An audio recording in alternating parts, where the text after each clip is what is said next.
이재명 전 더불어민주당 대표의 공직선거법 사건을 전원합의체에 회부한 대법원이 내일 두 번째 합의 기일을 진행합니다. 사건 심리에 속도를 내고 있는 모습인데요. 대선 전에 대법원이 최종 판단을 내릴 수 있을지 선고 시점에 관심이 쏠리고 있습니다. 한편 경찰이 SK텔레콤에서 고객 유심 등의 개인정보가 유출된 것으로 의심되는 해킹 사고와 관련해 수사에 착수했습니다. 네. 피해 조사 결과에 따라서 파장이 커질 전망인데요. 관련 소식들 서정빈 변호사와 함께 짚어보겠습니다. 어서 오십시오. 어서오세요. 안녕하십니까. 자, 대법원 전원합의체가 더불어민주당 이재명 전 대표의 공직선거법 위반 혐의 사건 심리에 속도를 좀 내는 모습인 것 같습니다. 어제 첫 심리에 돌입한 데 이어서 내일 두 번째 기일을 지정했는데요. 이례적이란 표현이 나올 만큼 좀 빠른 겁니까?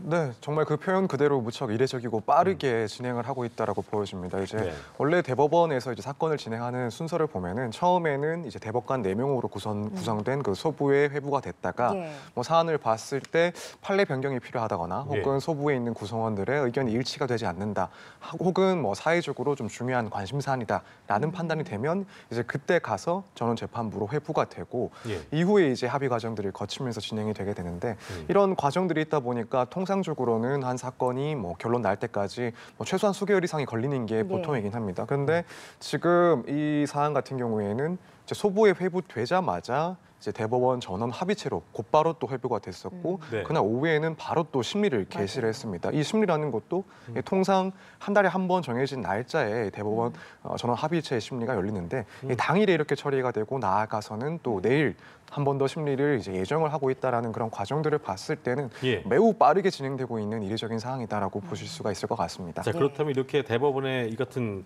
신속 심리 의지의 배경은 뭐라고 봐야 될까요? 결국에는 지금 시즌 자체가 이제 아무래도 대선이 맞물려 있다 보니까 그걸 상당히 의식하지 않았나라고 생각이 듭니다. 이제 대법원 입장에서는 이 사건에 대해서 만약에 뭐 이 대선이 끝나기 전에 선고를 하지 않는다 혹은 판단을 하지 않는다라는 그런 상황이 발생을 하면 결국에는 이 사건에 대해서 뭐 예컨대 공직선거법상 633 원칙, 그러니까 3개월 안에 처리를 해야 되는 사건임에도 불구하고 그걸 지연시켜서 결국 대선에도 영향을 줬다라는 그런 비판을 받을 수가 있습니다. 그래서 뭐 사법부의 그런 일정에 따라서 대선에 대한 예측이나 혹은 결과가 달라질 수도 있다라는 그런 비판점이 상당히 좀 의식이 될 만한 부분이 아닐까. 그렇다면 물론 결론은 언제 낼지는 모르지만 일단 이런 진행 과정을 조금 더 신속하게 해서 최소한 그런 비판은 조금 피하려는 그런 생각도 깔려 있지 않을까 개인적으로는 생각하고 있습니다. 그렇군요. 말씀해 주신 것처럼 관건이 과연 대선 전에 결론이 나올 수 있을까인데 지금 속도를 보면은 선고가 가능하다는 전망도 있고 또 일각에서는 모든 대법관의 의견을 모아야 하니까 어려울 거다라는 전망도 나오거든요. 변호사께서는 어떻게 보세요? 일단 말씀하신 것처럼 결국에는 이 대법관들 전원이 참여를 하는 절차를 거치게 되니까 의견을 교환하는 과정에서 시간이 상당히 걸릴 수 있다라는 이야기도 나오고 있는 것 같은데 일단 적어도 지금 진행 속도를 봤을 때는 사실 충분히 뭐 대선 전까지도 결론이 나올 수 있지 않을까. 물론 이제 사안마다 너무 다르긴 합니다. 다만 이제 공직선거법상 그런 사건이 대법원 전원 합의체로 넘어갔을 때 빠르면 1개월 안에 또 선고가 나는 사건도 있고 혹은 뭐 늦으면 5개월, 6개월 뒤에 선고가 나는 사건도 있어서 사실 그러다 보니 이게 예상하기 조금 어렵다라고는 생각이 드는데 일단 적어도 이 당일날 벌써 첫 번째 이 전원 합의 기일을 진행을 했고 또 내일 두 번째 기일을 진행한다라는 그런 속도를 봤을 때는 아무리 이제 의견을 서로 나누는데 시간이 걸린다 하더라도 결국에는 상당히 빠르게 심리가 진행되지 않을까라고 일단 예상이 되고 또 한편으로는 그동안 계속 법원 측에서는 이 633 원칙을 지키겠다고 강조를 많이 해왔던 상황이고 2심 역시도 거의 그 규칙을 준수를 해서 선고를 했습니다. 그렇다면은 이런 흐름을 봤을 때는 일단 가능성을 따지자면 대선 전 선고 가능성도 상당히 높아진 상황이 아닐까라고 예측을 하고 있습니다. 어쨌든 빠르게 진행이 되는 모습이고 내일 두 번째 심리에 돌입을 하게 되잖아요. 근데 이 대법원 재판연구실에 이제 사건 검토하는 세 개조가 가동된다고 하던데 어떤 방식으로 어떤 내용의 심리가 좀 이루어지게 되겠습니까? 일단 이런 회의 방식은 주심이 뭐 쟁점에 대해서 검토를 하고 이제 이후에 해당 사건에 대한 의견들을 대법관들이 자유롭게 나누게 됩니다. 경우에 따라서는 이제 이 대법원장이 뭐 의견이 잘 조율되지 않는다 혹은 쟁점 쟁점에 대해서 조금 정리가 필요하다고 한다면 이제 회의를 조금 조정을 하면서 진행을 할 수가 있고요. 예. 그리고 이제 말씀하신 이제 재판 연구관들 같은 경우에는 이 사안에 대해서 결국에는 어떤 내용들이 쟁점이 되고 관련해서 어떤 의견들이 나올 수 있는지 이런 자료들을 검토를 하고 또 종합해서 보고를 하면서 결국 이 회의를 진행하는데 이제 지원을 하는 역할을 하게 됩니다. 다만 이제 이런 모든 과정들은 비공개로 진행이 되기 때문에 예. 그 중간에 어떤 내용들이 오갔는지에 대해서는 알 수는 없고 이후에 결국 이 대법관들의 의견이 명확하게 정리가 되면은 과반수 이상의 의견에 따라서 선고를 하게 됩니다. 예. 특히 대법원의 전원 합의체 결론에 관심이 쏠리는 이유가 1심과 2심의 판단이 크게 엇갈렸기 때문이거든요. 그럼 이런 경우에는 특히 어떤 점을 좀 더 눈여겨봐야 할까요? 사실 일단 이걸 생각해 보려면 결국 1심, 2심 판단에서 어떤 부분이 같았고 달랐는지를 조금 따져봐야 되는데 네. 일단 성남시장 재직 시절에 김문기 씨를 몰랐다라는 발언에 대해서는 뭐 1심, 2심 모두 이건 개인의 그런 인식 문제이기 때문에 무죄를 선고를 했습니다. 예. 이제 달라진 것 결국에는 하나는 이제 김문기 씨와 찍힌 사진이 조작된 것이다라는 이재명 전 대표의 발언 그리고 백현동 특혜 의혹과 관련해서 국토부에 압박이 있었다라는 발언 여기에 대해서 이제 1심과 2심의 판단이 갈렸습니다. 결국 여기에 대해 대법원에서는 이제 판단을 하게 될 건데 일단 뭐 1심 그 사진 조작 발언에 대해서 1심은 사진이 조작되었다라는 발언은 이제 김문기 씨와 골프를 친 사실이 없다라는 의미로 판단을 했고 실제는 골프를 친 사실이 있으니 거짓이다라고 해서 유죄를 판단했는데 예. 2심은 그렇게 해석할 수가 없다. 해당 사진이 조작되었다라는 것은 이 사진은 조작된 것이기 때문에 뭐 골프를 같이 쳤다는 그 증거가 될 수 없다라고 해석을 할 수가 있다.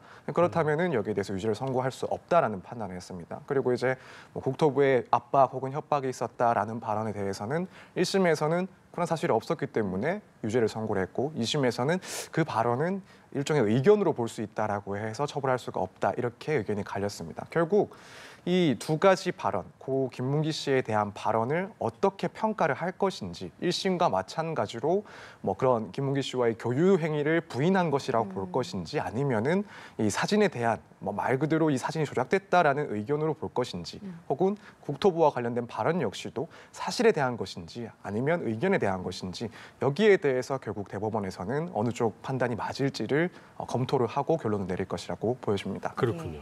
저희가 이 대통령 탄핵 심판 과정에서 보면 그 재판관들의 성향 얘기가 나왔었잖아요. 마찬가지로 이번에도 이제 대법관들 어제 이제 노태학 대법관이 회피 신청이 받아들여지면서 대법원장을 비롯한 대법관 12명의 심리와 선고가 맡게 되어진 건데 2명은 문재인 전 대통령이 임명을 했고 나머지 10명의 경우에는 윤 전 대통령 또 한덕수 권한대행이 임명을 했잖아요. 이런 성향이 판단에 영향을 줄 가능성은 어떻게 봐야겠습니까?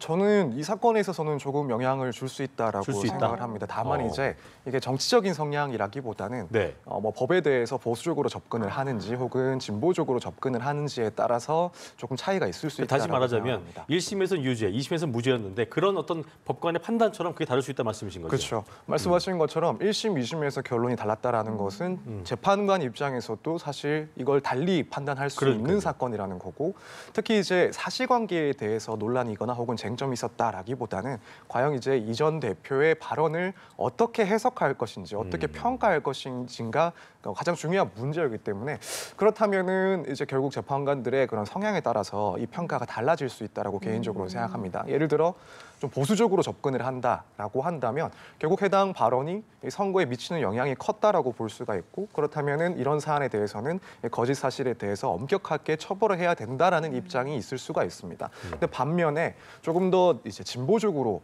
판단하는 입장에서는 결국 이것은 표현의 자유에 대한 문제이고 그렇다면은 이 처벌 대상을 조금 좁게 해석을 해야 된다. 표현의 자유를 보다 넓게 인정을 해줘야 된다라고 접근을 할 수가 있습니다. 그래서 이게 뭐 누가 임명을 한 것인지와 직결되는 문제라고는 생각은 안 하지만 결국 이제 보수적으로 보느냐, 진보적으로 보느냐에 따라서 그러니까요. 이 해석과 평가의 차이는 발생할 수 있다라고 생각을 하고 있습니다. 그렇군요. 그 이재명 전 대표는 지금 공직선거법 위반 사건 포함해서 총 5개의 재판을 받고 있는데 만약에 대통령의 당선이 될 경우에 형사재판이 중단되는지를 놓고도 좀 해석이 엇갈리고 있는 거죠. 네, 그렇습니다. 이제 결국에는 대통령의 불소추 특권 규정 때문에 그렇습니다. 네. 이제 대통령이 재직 중에는 뭐 외환이나 내란의 그런 죄와 달리 다른 죄에 대해서는 소추되지 않는다라는 규정 때문에 그런데 예. 결국은 이 소추를 어떻게 해석하느냐가 문제긴 합니다.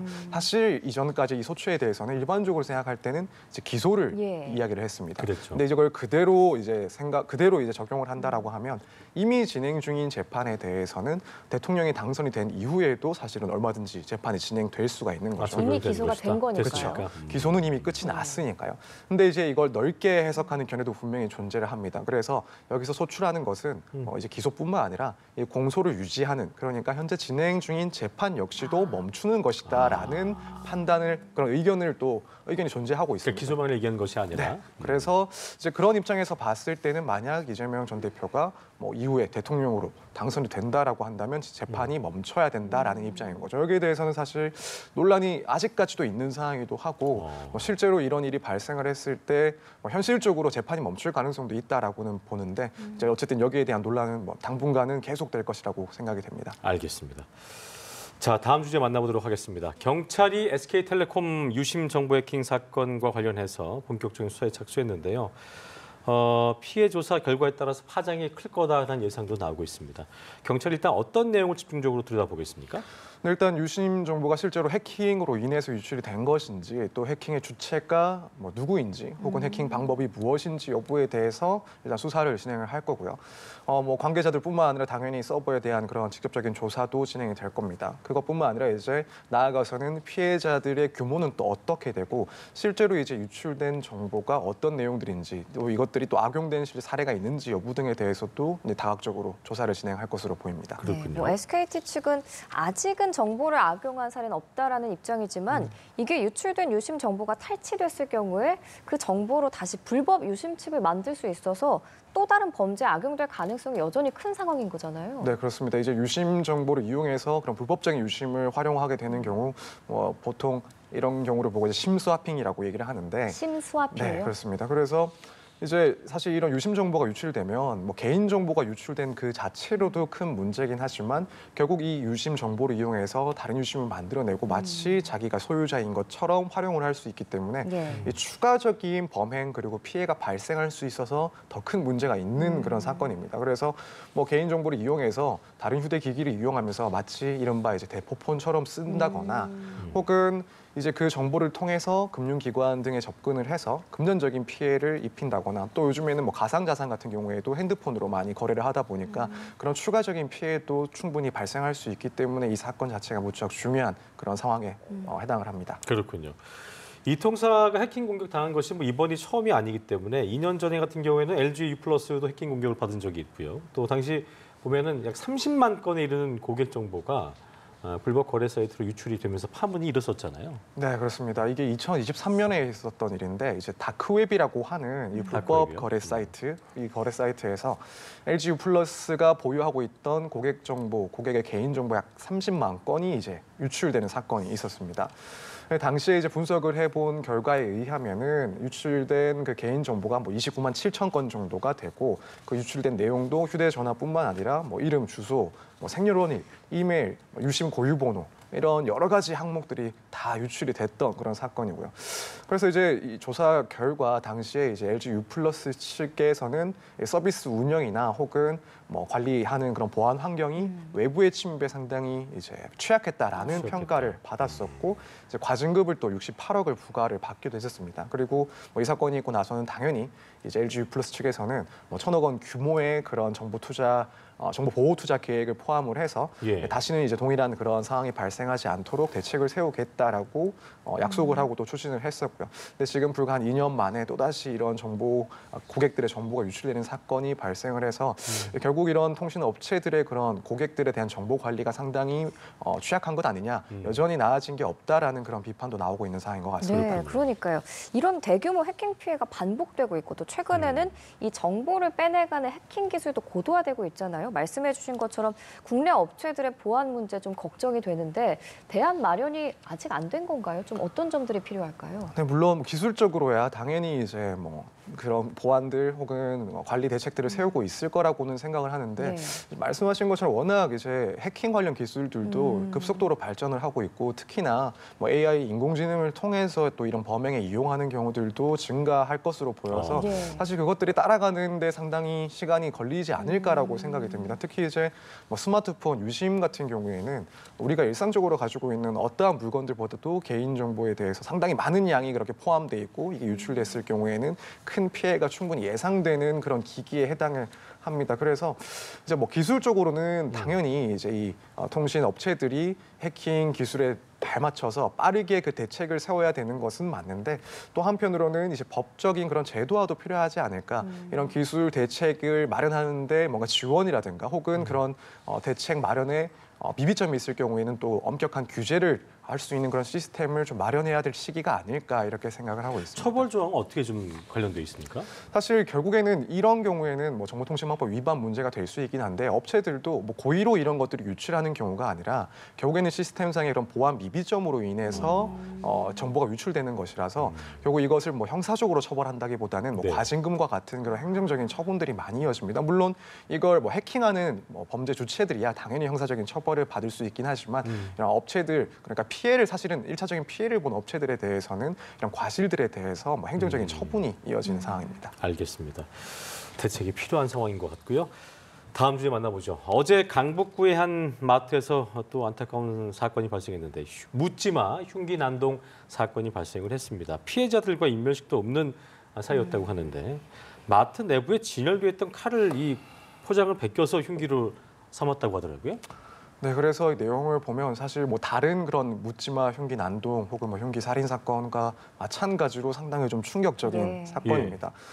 일단 우선 뭐 피해자들과 전혀 일면식이 없다는 점 이것 같은 경우에는 일반 시민들 입장에서 뭐 누구든지 전혀 예상하지 못한 상황에서 내가 피해자가 될 수 있다라는 그런 공포심을 불러일으킬 수밖에 없는 거고 네. 이제 말씀하신 것처럼 범행 장소가 마트고 또 범행 도구 역시 그 마트에 진열되어 있는 이 상품이었다라는 점 역시도 이제 국민들 입장에서는 어떠한 장소도 또 어떠한 물건도 범행 장소와 범행 도구가 될 수 있다라는 그런 공포심을 일으키기에 충분한 충격적인 사건이라고 생각이 됩니다. 상황을 좀 보니까 마트에 진열되어 있던 소주를 다량으로 마시고 나서 마트에서 파는 칼을 이제 포장지를 뜯어낸 다음에 흉기로 이용한 점이 좀 더 충격적인 것 같습니다. 그렇습니다. 사실 이게 우리가 마트 같은 경우에는 너무나도 일상적으로 그렇죠. 다니는 그냥 곳이죠. 매일 가는 그렇죠. 곳이죠. 거기서 뭔가 범행이 일어날 것이다라고 생각은 할 수가 없습니다. 당연히 뭐 칼이 진열돼 있어도 이것은 상품이니까 거기에 네. 대해서 우리가 그것을 보고 위협감을 느낀다거나 할 수 있는 상황이 결코 아닌 거죠. 그렇죠. 특히 뭐 예를 들어 뭐 흉기 같은 것들을 미리 소지하고 뭐 거리를 횡보하고 있다라고 한다면 그래도 우리가 인식했을 때 위험한 상황이다라는 것을 어느 정도 도망을 파악하고 가거나 그렇죠. 신고를 하거나 할수 조금 있었을 대책 혹은 뭐 예방이라도 할 수가 있을 그렇죠. 텐데 지금 뭐 마트라는 장소에서 진열된 그 칼을 가지고 범행을 저질렀다라는 것은 사실 마트를 이용하는 일반적인 고객들, 일반적인 시민들 입장에서는 뭐 다른 사건들보다도 더 충격이 클 수밖에 없는 그런 사건에 해당한다고 생각이 됩니다. 예. 예. 게다가 범행 직후에는 뭐 태연하게 전화를 한다거나 흡연을 하는 모습이 보이기도 했습니다. 예. 계획 범죄 가능성이나 또 정신 감정 등도 조사가 이루어지겠죠. 네, 그럴 것 같습니다. 사실 이제 우발적인 경우들이 많습니다. 살인 사건 같은 경우에는. 그런데 이제 그런 경우에 보이는 그런 모습들은 예를 들어 범행 현장에서 자기도 놀라서 도망을 친다든가 혹은 흥분한 상태를 보여준다든가 이렇게 이제 뭔가 우발적인 모습들이 비춰지는 그런 행동들이 있는데 지금 이 사건 같은 경우에는 저도 영상을 봤는데 너무 배회를 하고 있잖아요. 네, 전화기를. 체포가 될 때까지 무척 태연하게 행동을 하고 뭐 전화를 하고 흡연을 하는 그런 모습이 보여서 저도 상당히 조금 놀랐습니다. 물론 이제 이것 자체를 두고 곧바로 계획적인 범행이었다라고 단정할 수는 없긴 한데 네. 적어도 상당히 심리적으로 태연했다라는 점이 비춰지기 때문에 당연히 경찰에서는 이 사건이 계획적이었는지 아닌지 여부에 대해서는 조사를 해야 되고 실제로도 그 범행 동기에 대해서는 당연히 조사를 하고 있을 것이다라고 생각이 됩니다.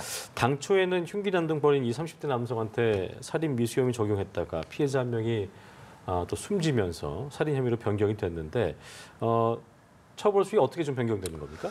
일단 당시에 체포됐을 때는 뭐 피해자의 그런 생존 여부가 확정적이지는 않았기 때문에 당연히 살인 미수로 체포가 되었었고 안타깝게도 결국 이 피해자 한 분 돌아가시면서 예. 살인 혐의로 변경이 됐습니다.